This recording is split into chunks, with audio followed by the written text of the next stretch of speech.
سلامونه دوستانو، جوړ په خیر. ویاړلې لوبډله، ویاړلی ولس. تاسو به هم خبري چې زه څوک یادوم.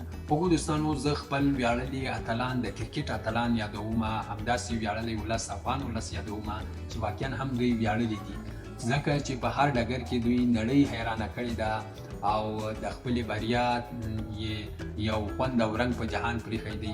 لکه څنګه چې نن زموږ ویاړلي افغان اتلانو و بنګلادیش ته ماته ورکړله، نو دا یوه نه هېرېدونکې ماته ده، ځکه چې زموږ هدف هم دومره خاص هدف نه و چې موږ دوی ته ټاکلی وو، خو بیا هم زموږ ویاړلو اتلانو د دې هدف څخه دفاع وکړله او یوه ستره بریا یې زموږ افغانانو ته را په برخه کړله.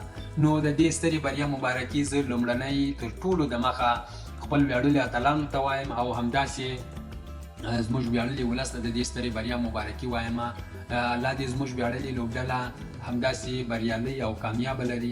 لکه څنګه چې تاسو ته معلومه ده، خو دوستانو، زموږ لوبډله چې څنګه دې حد ته را رسېدلې ده، هغه تر ټولو زما په نظر سره د ټولو غټ لاس چې دی زموږ د هیډ کوچ جونیټن سر دی، چې دی واقعا هم د خپل پوره محنت او هغه تر آخري حده پورې دی د لوبډلې سره زیار باسي، محنت کوي، هغوی تشویقوي، هغوی ته لارې او هغه پوینټونه ورښیي.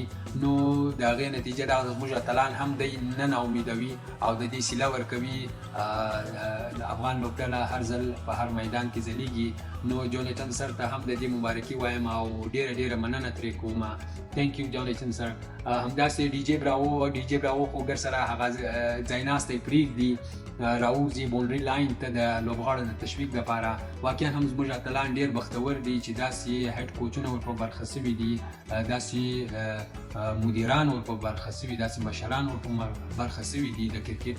نو دوی باید پوره ګټه تر واخلي، لکه څنګه چې تر اخلي، او مخ ته هم همداسې افغان لوبغاړي وځلیږي، نړۍ حیرانه کړي او نړۍ ته وښیي چې افغان د چا څخه کم نه دي او هر چا ته ماته ورکوی سي. په زړه پورې لوبه نن سوې ده او دا د افغانستان د افغان ولس لپاره یو افتخار دی چې لومړنۍ ځل باندې دوی داسې یو غټ ایونټ کې لکه شلوریز نړیوال جام سو، په دې کې لومړنۍ ځل دوی سیمي فاینل ته ځي. انشاءالله په دې هیله چې دوی به کوالیفای وکړي فاینل ته هم او فاینل به هم ګټي، ځکه چې موږ اول هم په خپلې لوبډلې پوره اعتماد وو او اوس مو نور هم پوره اعتماد دی په خپل لوبډلې. افغان اتلانو بریالي اوسئ، الله مو تل وځلوه. موږ دعاګانې درته کوو خوږو اتلانو، همداسې تل وځلیږئ، نړۍ حیرانه کړئ، همداسې افتخارات د افغانستان په نوم کړئ. نو بریالي او آباد راته اوسئ. هیره دې نه وي راشد خان زموږ ویاړلي اتل ته دې هم ډېره مبارک وي، همداسې نوین الحق ته چې په دې نننۍ لوبې کې ډېر خورا کلک وځلېدله.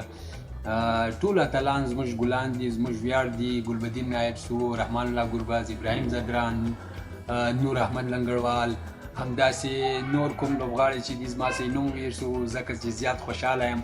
نو ټول زموږ د سر تاج دی، الله دې تل کامیاب او بریالي لري. السلام علیکم ورحمت الله وبرکاته.